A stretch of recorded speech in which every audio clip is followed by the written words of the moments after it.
ሶስተኛ ዓለም ጦርነት ፈጽሞ አይነሳም። ለምን? የዓለም ሀገራት ብልጥ ናቸው እንጂ ሞኝ አይደሉም።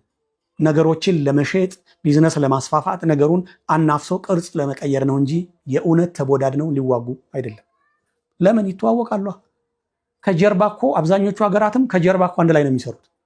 ፊት ለፊት ግን እኛ ፊት ወይ ዓለም ፊት ይመጡና በቃ ባላንጣ ይመስላሉ። ከጀርባ አብረው ይሰራሉ።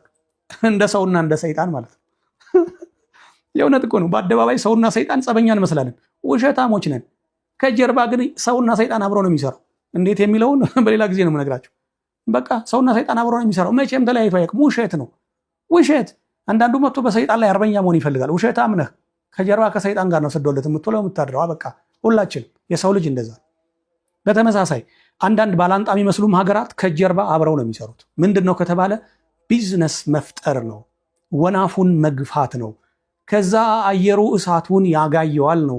እሳቱ ሲግል ብረቱን ያቀልጠዋል ነው። ብረት ቀጥቃጮች ደግሞ ስራ ይሰራሉ ነው። ዓላማው እንደዛ ነው። ይህንን ወቁ እንጂ እንዴ ምን ሆናችኋል? ስለዚህ የሶስተኛ ዓለም ጦርነት ተነሳ ምናምን ከሌ በዚህ ተቦዳድ ነው። ይደባደባሉ ወይ አይደባደቡም? ለምን? ብልጥ ናቸው። እዛ ቤት ያለ እሳት እዚህም ቤት አለ።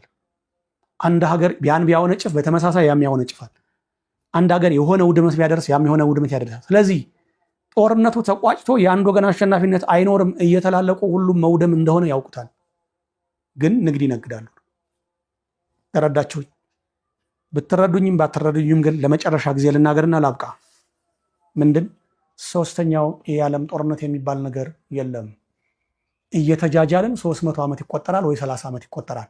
ሶስተኛ የዓለም ጦርነት የሚባል ነገር የለም። ግን አንዱ ላይ እየተኮሰ አንዱን እያስፈራራ አንዱ ላይ እየዘመተ ግን ሁሌም ሆዳምና ስግብግብ ሰዎች ወይም ከፍ አድርገን ስንገልጸው ሀገራት ብር ይሰራሉ።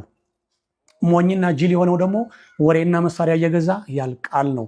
ሚስጥሩ ይሄ ነው።